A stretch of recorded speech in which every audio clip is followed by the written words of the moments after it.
Bueno, yo voy a continuar hablando un poco acerca de la filosofía del lenguaje, más bien de corte anglosajón, lo que vendría siendo el pragmatismo o la escuela analítica, pero esta vez voy a intentar tomar como tema la cuestión del arte, que es un tema bastante confuso, bastante difícil de hablar precisamente por lo equívoca que es la palabra arte en estos momentos.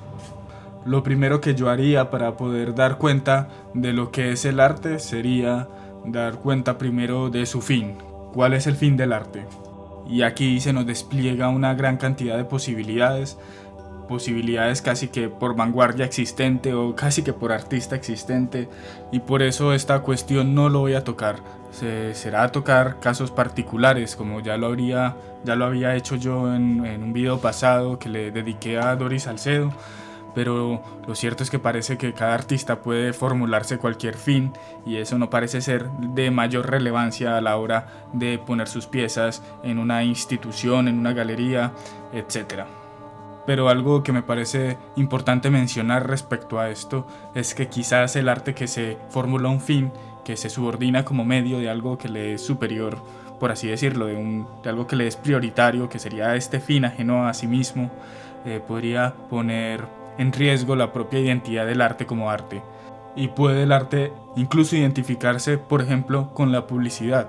Si el fin del arte es el de promover ciertas ideas o ciertas posturas, esto lo vemos mucho con este arte de tinte muy político e ideológico, que oculta un poco sus intenciones con palabritas como visibilizar, sensibilizar, etc.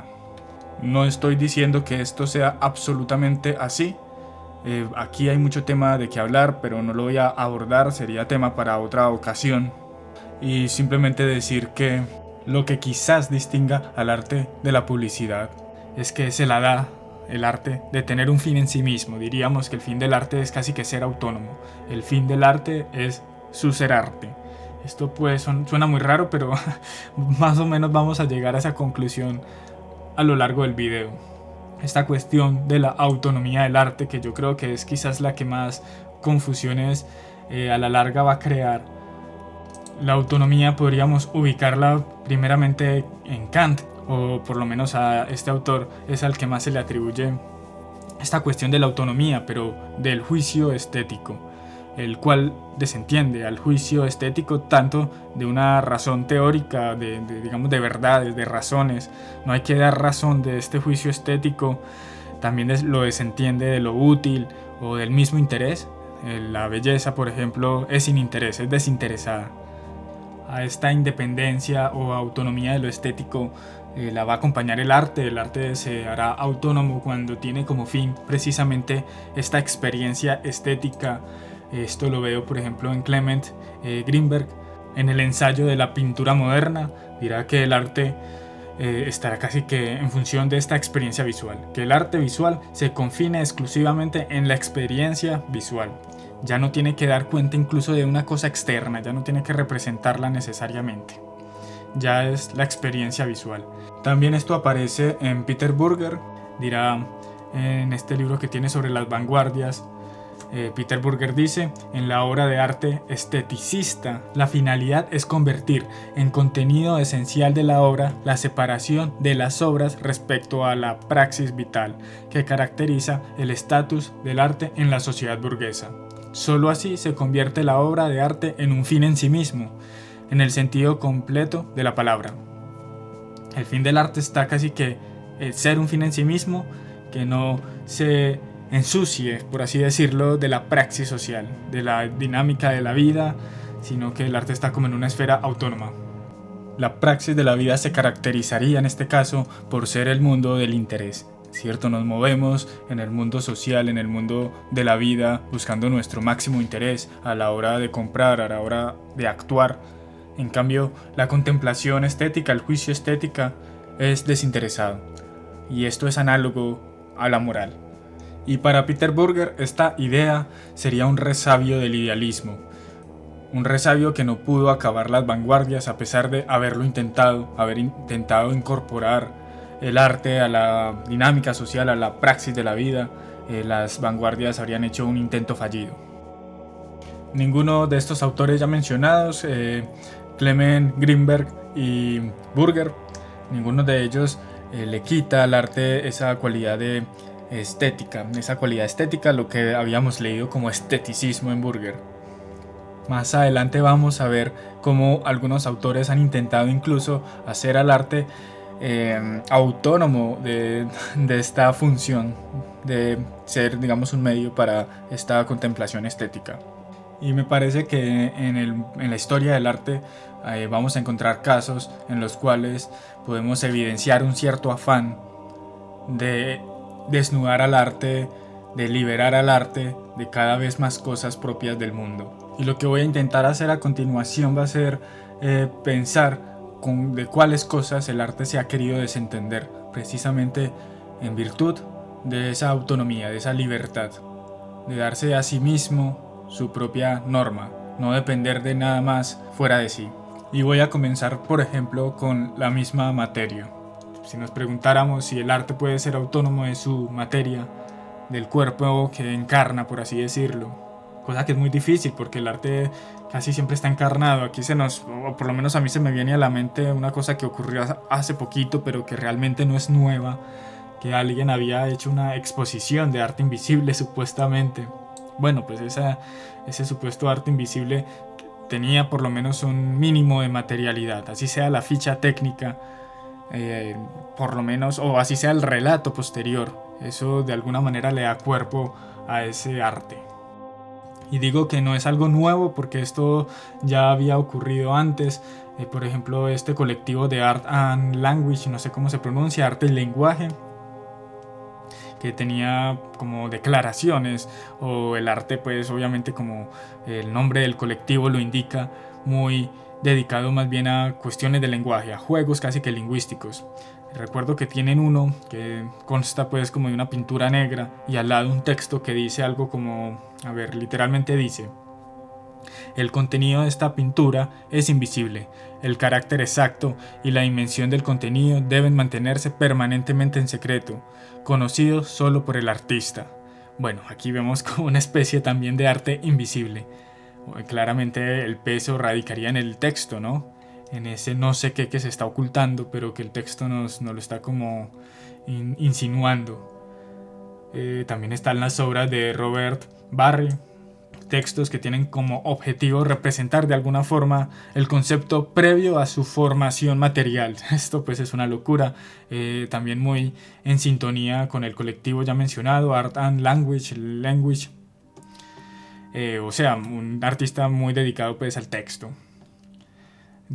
Aquí voy a poner en pantalla algunas de sus declaraciones, digámoslo así, o más bien de sus obras, como había dicho, de carácter más textual. En una dice, por ejemplo, en español lo voy a decir: algo que está tomando forma en mi mente y que a veces llegará a la conciencia. O también dice: algo de lo que una vez fui consciente pero que ahora he olvidado.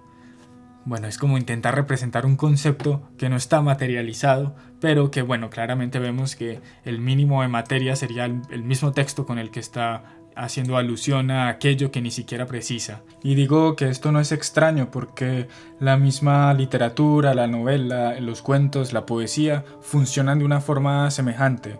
Hasta cierto punto lo que nos está invitando un escritor es a que nos imaginemos lo que él nos está indicando por medio de símbolos. Y para Hegel la poesía era casi que lo más superior a las artes, precisamente por ese mínimo de materia de la cual necesita. Mínimo de materia y máximo de espíritu. Es la que mayor espíritu revela con el mínimo de materia. Y sobre esta cuestión del texto voy a regresar más adelante. El texto en este video va a ser una cuestión importante.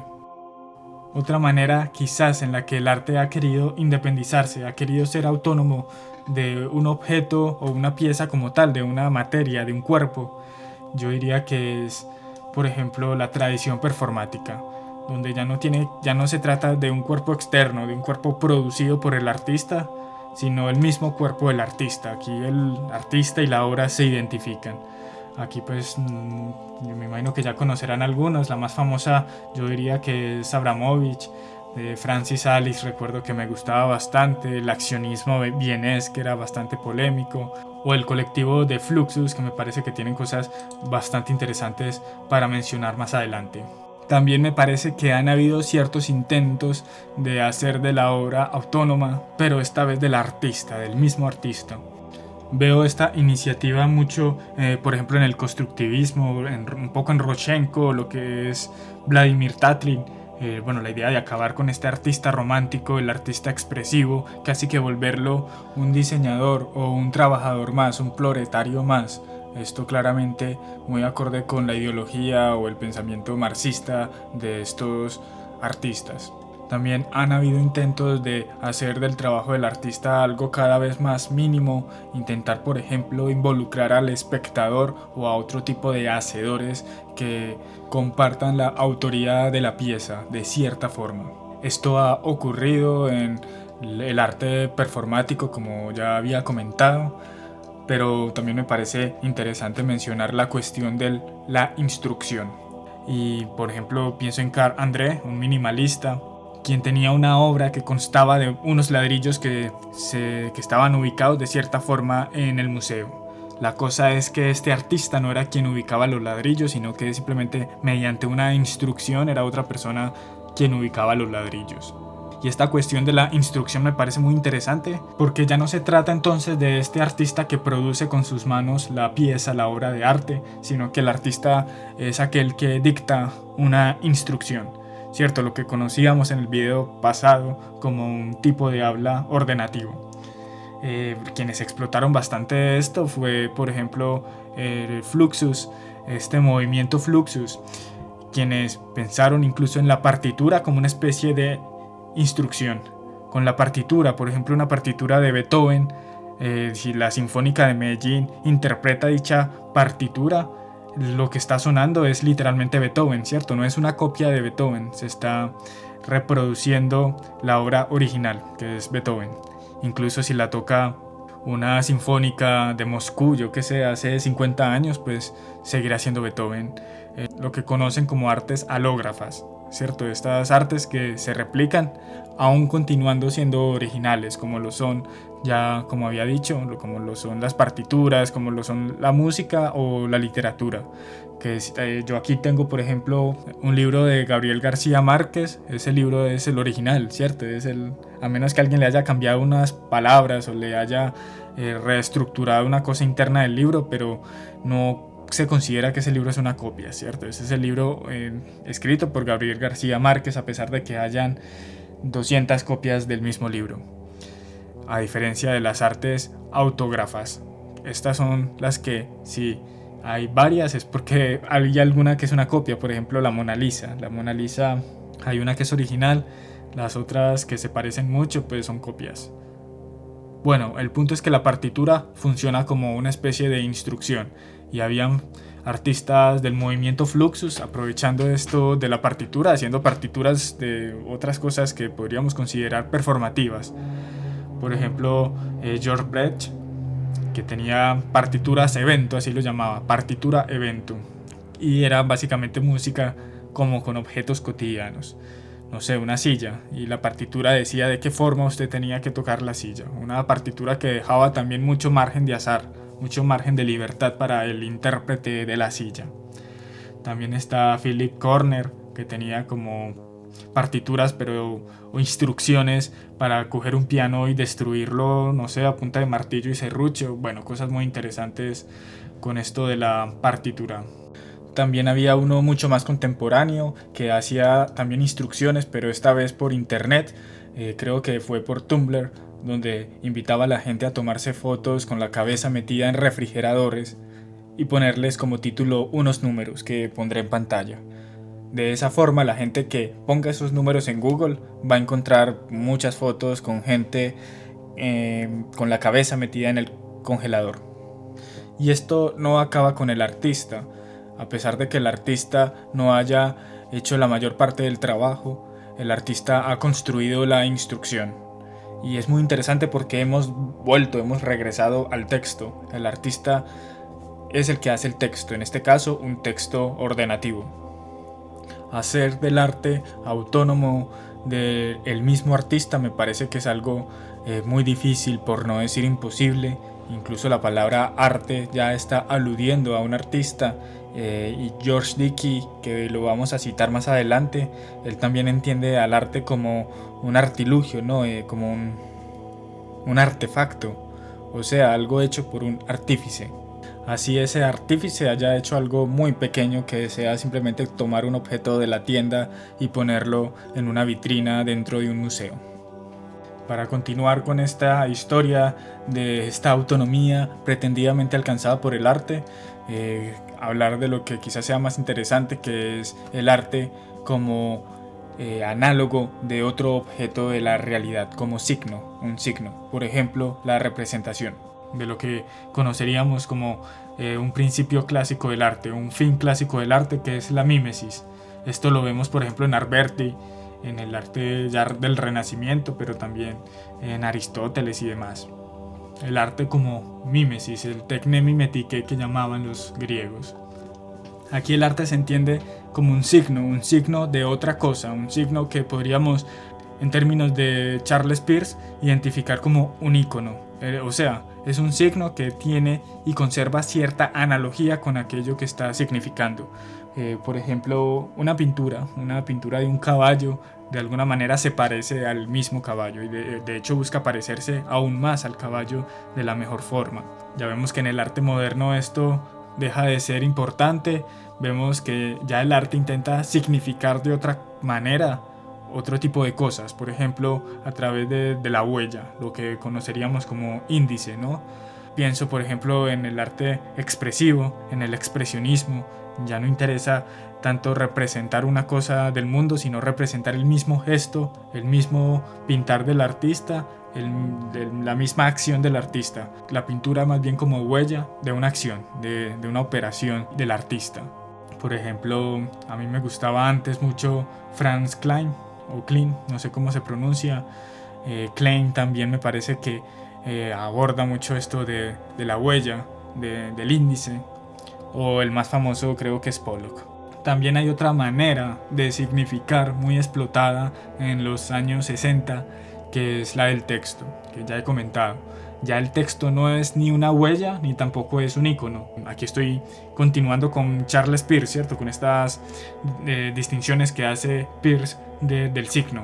El texto vendría siendo un símbolo. El símbolo ya no comparte analogía con aquello que simboliza, con aquello que está intentando significar.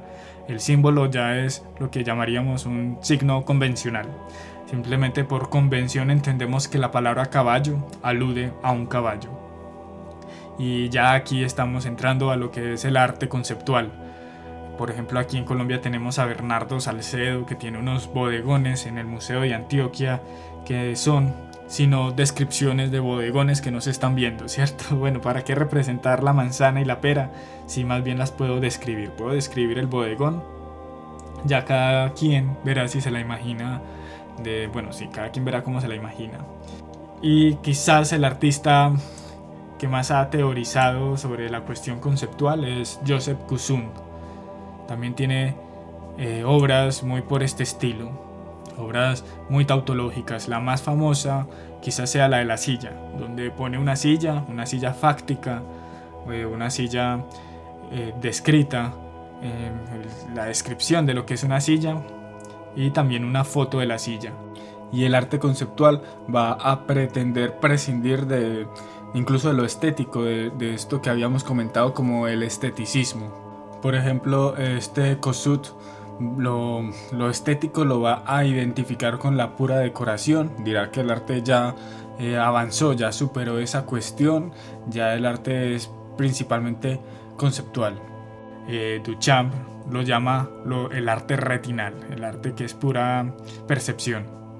O Sol LeWitt, otro precursor pues, del arte conceptual, minimalista también, lo llama el arte perceptual, el arte plenamente estético, visible y demás. Y Joseph Kosuth va a dar un paso mucho más radical, en el cual incluso dejará de usar la referencia objetual como hacía con la silla, sino que ya después, en los años 68, trabaja con ideas.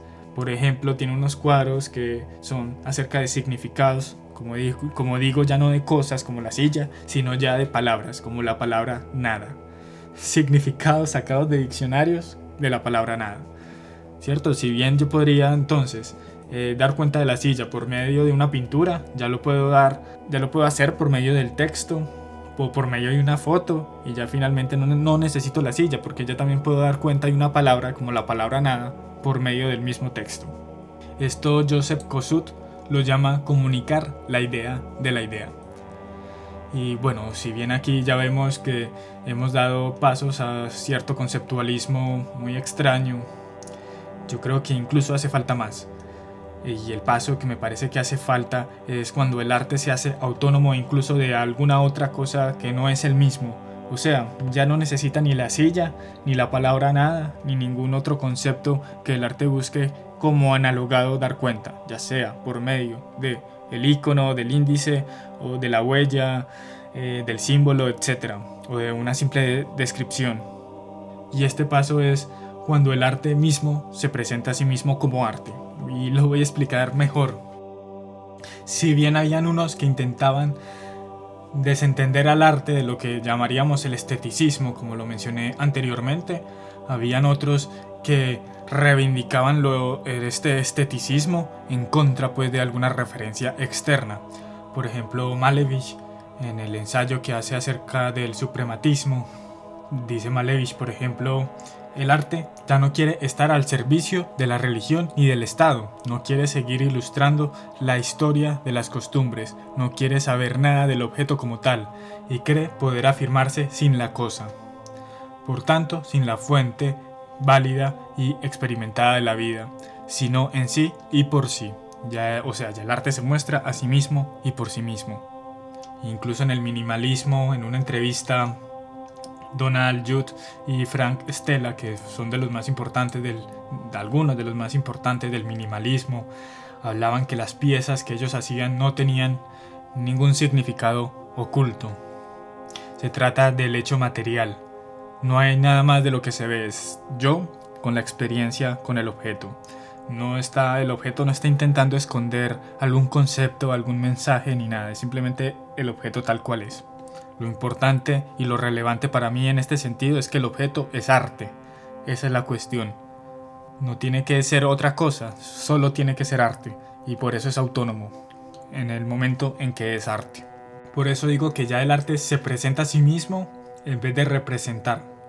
Ya el arte no está subordinado a la representación ni a la alusión a otra cosa. Y otro ejemplo que podríamos dar es el ready-made. Quizás la pieza más famosa es el urinario La Fuente de Duchamp, como se llama. Es una pieza que no intenta representar, por ejemplo, un urinario diferente a él mismo. No es un análogo de, digamos, los urinarios, sino que simplemente se presenta a sí mismo como arte. La pregunta sería: ¿qué le da entonces la artisticidad, la categoría de arte? ¿Cómo la obtiene ese urinario? Ante la obra de Duchamp, Kosuth dice, por ejemplo: todo el arte después de Duchamp es conceptual, en su naturaleza, porque el arte existe solo conceptualmente. También dice: el valor de ciertos artistas después de Duchamp puede medirse a partir de qué tanto han cuestionado la naturaleza del arte. Esto lo dice Joseph Kosuth en 1969, en un pequeño ensayo llamado El arte después de la filosofía. Dice cosas muy interesantes. Por ejemplo, dirá que el arte ya son como una especie de propuestas analíticas. Por ejemplo, como lo es la lógica o la matemática. Cuando digo que 2 es igual a 1 más 1, es una proposición analítica porque al analizar el 2, llego a la conclusión de que es igual a 1 más 1, ¿cierto? Las proposiciones sintéticas son las que añaden información, mientras que las analíticas, en base con un primer predicado, con una primera afirmación, ya deduzco de cierta forma por medio del análisis la segunda, ¿cierto? En este caso 2 es igual a 1 más 1. Con el arte pasa lo mismo, según Joseph Kosuth. Una obra de arte particular se vuelve igual a arte. Esto es la pura tautología y él mismo lo reconoce. Dice Kossuth: una obra de arte es una tautología, en el sentido de que es una presentación de la intención del artista. Esto es, el artista nos está diciendo que una obra de arte en particular es arte. En otras palabras, las propuestas del arte no son fácticas, sino lingüísticas en el carácter. Esto es, no describen el comportamiento de objetos físicos o incluso mentales, expresan definiciones del arte o las consecuencias formales de la definición del arte. Solo haría falta añadir una cuestión relevante para que X propuesta llegue a ser arte, y ese elemento es el contexto. Dice Kossuth: un objeto es arte solo cuando se sitúa en el contexto del arte.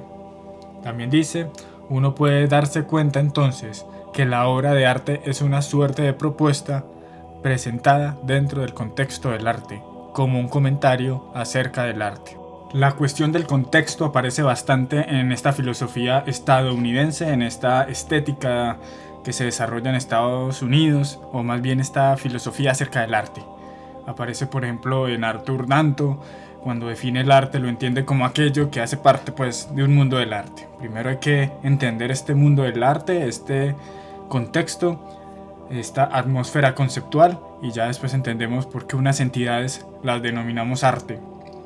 Esto lo toma del segundo Wittgenstein, del Wittgenstein de los juegos del lenguaje, donde el lenguaje ya no solo está etiquetando el mundo, sino que más bien hace parte de un juego. Incluso previo a etiquetar hay ya una dinámica didáctica, digámoslo de esa forma. Por ejemplo, cuando uno le enseña a un niño el color rojo, uno señala cosas rojas y se las va enunciando como rojas, hasta que el niño entienda por rojo lo que es el color rojo.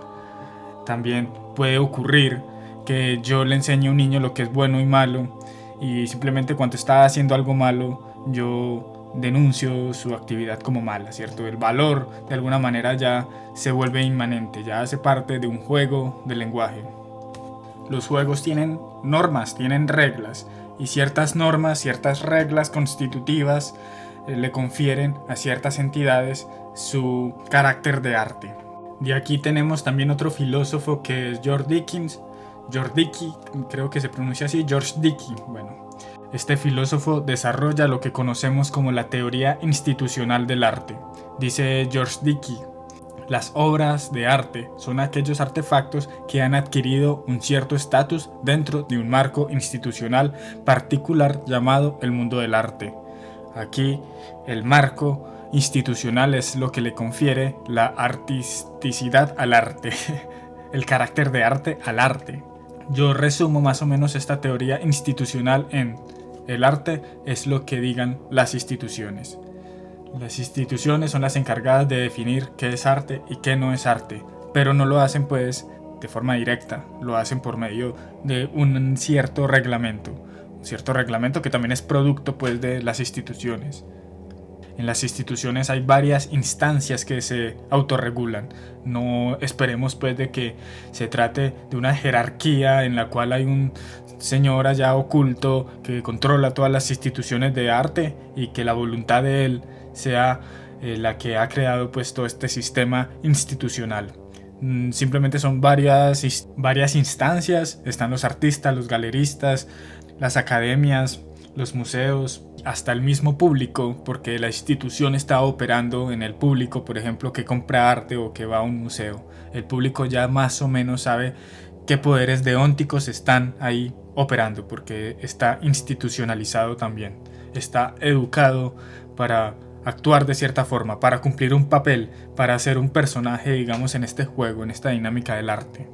Esta teoría institucional muchas veces se conoce como teoría extensional o deíptica. Es simplemente señalar lo que hay allá es arte, lo que está en ese mundo del arte es arte. No hay un valor, no hay una característica de ciertas entidades que las dota de su artisticidad, sino que es más bien estar en un lugar adecuado. El artista, al momento de crear arte, lo hace porque está incluso en un marco, más o menos tiene una noción de lo que es arte, será peor o mejor, será adecuada o inadecuada, puede ser que no es el más informado del mundo, pero por lo menos está de cierta forma institucionalizado. Esto como contraposición al artista con el que se enfrenta George Dickey, pues la noción de artista, la del artista romántico, que casi que en virtud de su genialidad, de una autenticidad, de una libertad, de no sé, de un arrebato divino, como decía Marsilio Ficino, un artista que es libre y que coge las pinturas y de una crea una obra maestra. Pues bueno, este artista básicamente no existe, porque al momento de tomar las pinturas y usarlas de cierta forma, ya en él está funcionando una idea de arte, que es una idea producto de una institución. Y los valores o la manera en la que podríamos entender el criterio o la norma de gusto es por los referentes históricos que hacen parte de este marco institucional, o sea, de este mundo del arte que también se extiende históricamente. Por tanto, el referente de una obra es otra obra, por así decirlo. Y esto lo toma George Dickey de David Hume, en el texto que tiene David Hume de la norma del gusto. Dice Hume, por ejemplo: siempre que se pueda descubrir una delicadeza del gusto, estamos seguros de que encontrará aprobación, y el mejor modo de averiguarlo es apelar a aquellos modelos y principios que se han establecido por el consentimiento y la experiencia común de las naciones y las épocas. O sea, esos referentes históricos, aquellas obras maestras que han sobrevivido a través de la historia, son el referente en parte para poder entender cómo funciona la obra, cómo funciona el gusto, cómo funciona la norma del gusto.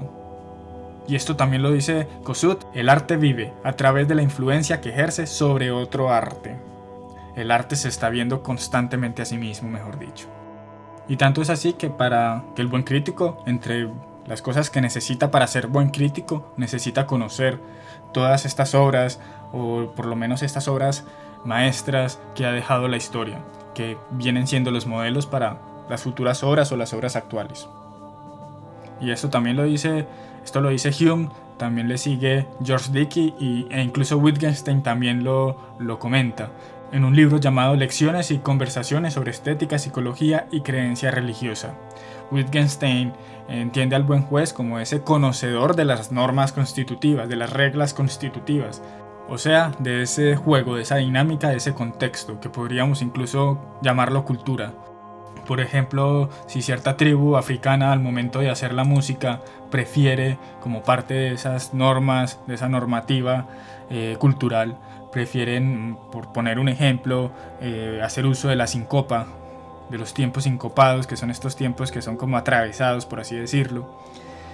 Bueno, eso es precisamente por estas normas constitutivas, pongamos por caso, pero si en otro lugar del mundo prefieren más bien los tiempos planos y cuadrados, pues también lo es en virtud de una cierta normativa, de un cierto juego de lenguaje, de un cierto contexto y una cierta cultura.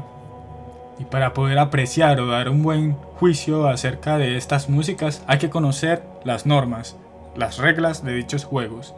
Wittgenstein dice, por ejemplo: si no hubiera aprendido las reglas, no sabría hacer el juicio estético. Al aprender las reglas consiguen ustedes un juicio más refinado.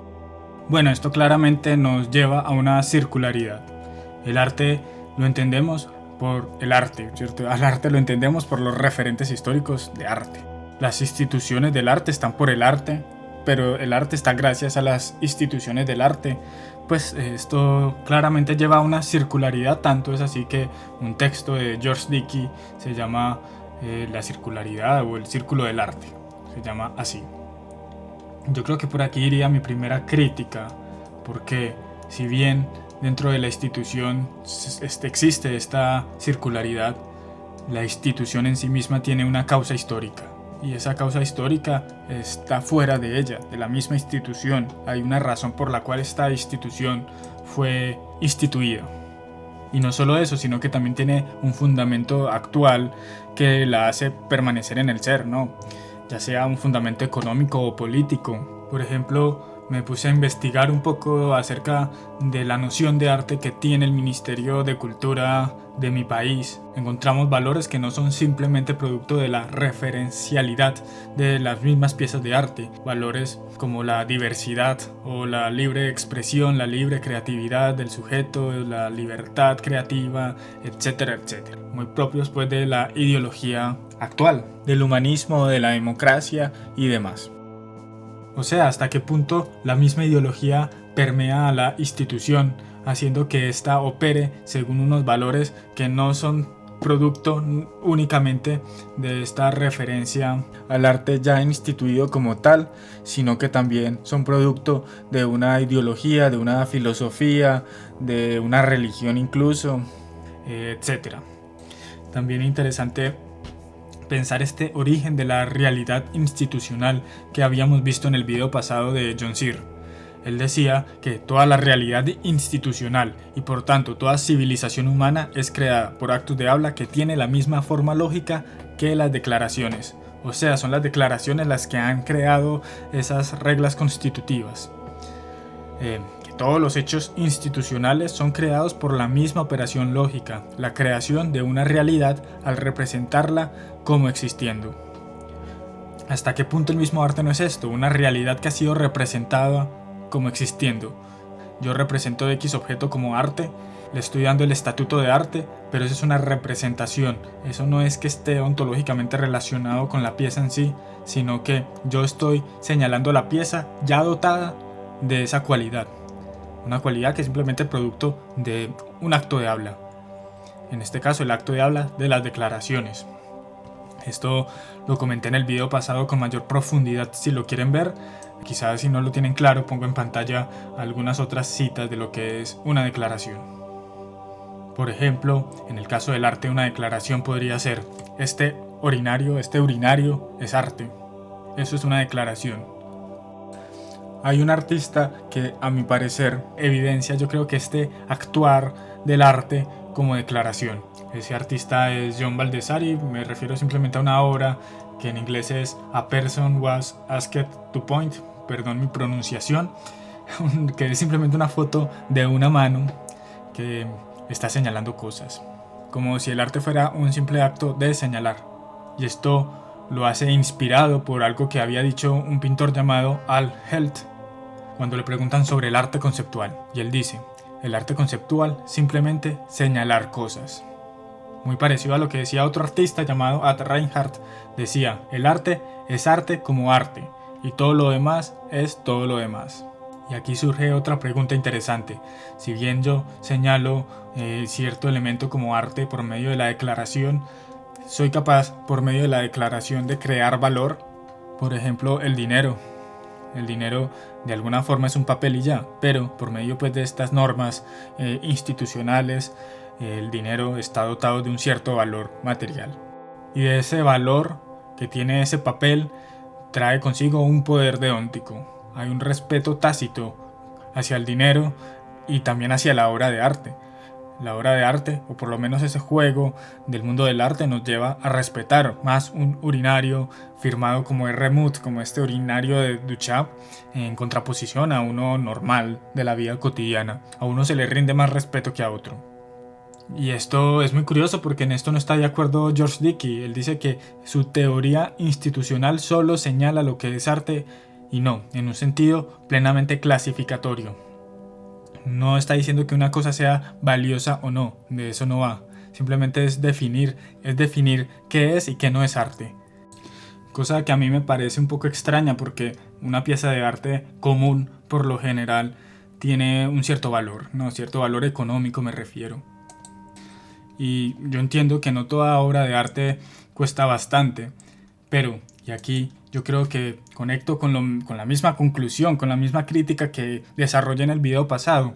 No cualquier persona que señale X objeto como arte tiene la capacidad o la autoridad suficiente para transformar una cosa en arte o no. Y creo que el contexto ni siquiera es necesario, el contexto específicamente de arte. Simplemente creo que basta con que alguien famoso firme, no esta vez un urinario necesariamente, sino puede ser una camiseta de fútbol, una guitarra, puede ser casi un disco, cualquier cosa. Y con eso basta para que haya dotado a ese objeto de cierto valor, de cierta importancia, de cierto respeto, e incluso ese mismo objeto puede ocupar después de eso un espacio semejante al que ocuparía una obra de arte, una vitrina, un altar en una casa, o simplemente estar bien guardado y probablemente ostentarlo también, ¿por qué no? Y esto tendría como causa una cierta idolatría, primero por esa persona famosa y después por ese objeto que ha sido iluminado por su gracia, por así decirlo. ¿Qué tanto el arte se podría asemejar a este mismo proceso? Y ya para terminar, comentar aquello que es necesario para que se sostenga cualquier declaración o, por lo tanto, cualquier realidad institucional, que es el consentimiento o la aceptación. Esto también lo tomo de John Searle, que lo trabajé como había dicho en el video pasado. El consentimiento es necesario precisamente para que esta realidad tenga su poder deóntico, esta realidad institucional. Lo que podría ser la afirmación de X objeto es arte, eso, si consentimos a eso, pues hacemos real dicha representación que ha sido creada. Si no consentimos, pues bueno, es que probablemente no dure mucho tiempo como arte. Me parece interesante un artista llamado Lawrence Weiner, que también muy de este tipo conceptual, un artista que también trabaja mucho con texto. Este artista tiene un libro simple que se llama Declaraciones, un libro en donde pone precisamente esto, declaraciones. Por ejemplo, tiene unas que las voy poniendo en pantalla, originariamente están en inglés, aquí las voy a leer en español. Una declaración dice, por ejemplo, una hoja de madera contrachapada asegurada en el piso o pared. Eso es como para que usted se lo imagine, ¿cierto? Es una representación que no existe, pero que se expresa como existiendo, ¿no? Como, bueno, imagínese eso. También hay una que dice, un marcador de tinte estándar arrojado en el mar. Otra dice, una lata de aerosol de esmalte rociada hasta la conclusión directamente sobre el piso. Y bueno, tiene más declaraciones. Lo que me parece interesante es que comienza con una declaración que dice así. Ciertas declaraciones específicas se producen con el amable permiso de las personas que las poseen. Al fin y al cabo es el amable permiso del lector el que hace posibles dichas declaraciones. Aquí nos está revelando pues este elemento crucial que es el consentimiento. En otra obra de este mismo artista llamado Declaración de Principios nos dice, primero, el artista puede construir la obra. Segundo, la obra puede ser fabricada. Tercero, la obra no necesita ser construida. A esto habíamos llegado cuando habíamos hecho esa breve exposición de estos artistas conceptuales. No es necesario una obra real, entre comillas. La obra puede ser producto de una declaración, ¿cierto? Weiner dice, siendo cada una de ellas igual y coherente con la intención del artista, la decisión como condición descansa en el receptor en ocasión de la recepción. Es en el receptor donde descansa la decisión de hacer posibles estas obras. Y esto que aquí nos está revelando Weiner y que ya nos había comentado también John Searle dice, mientras haya reconocimiento o aceptación colectiva de los hechos institucionales, estos van a funcionar. Funcionan porque consisten en poderes deónticos y los poderes deónticos funcionan si son aceptados. Más o menos creo que van por el mismo lado, ambos están diciendo lo mismo. Y esto me recuerda bastante a este libro, a este texto de Baudrillard del complot del arte, en donde nosotros somos precisamente por esto cómplices, somos tanto víctimas y partícipes de este complot. Y lo somos porque hemos consentido, hemos aceptado y hemos hecho posible este hecho institucional, a pesar de que sea bastante absurdo. Y listo, hasta aquí voy a dejar esta exposición. Intenté pues exponer esta filosofía que estaba muy a la par de este desarrollo del arte conceptual, esta filosofía más de tipo anglosajón, como había comentado. No quiere decir que yo esté a favor de esto, me parece pues muy interesante y es cierto que yo cuando me preguntan acerca de lo que es el arte, como respuesta rápida, acudo a la teoría institucional, o sea, arte es lo que digan las instituciones, así burdamente lo suelo decir como para salir del tema. pero también tengo otras definiciones que quizás en un video exponga con mayor detenimiento, definiciones acerca del arte más rancias, podría ser, pero bueno, eso ya habrá ocasión de exponerlas. Más o menos las llego a evocar una idea en videos pasados, pero bueno, yo voy a dejar hasta aquí para que esto no se me haga muy largo. Muchas gracias.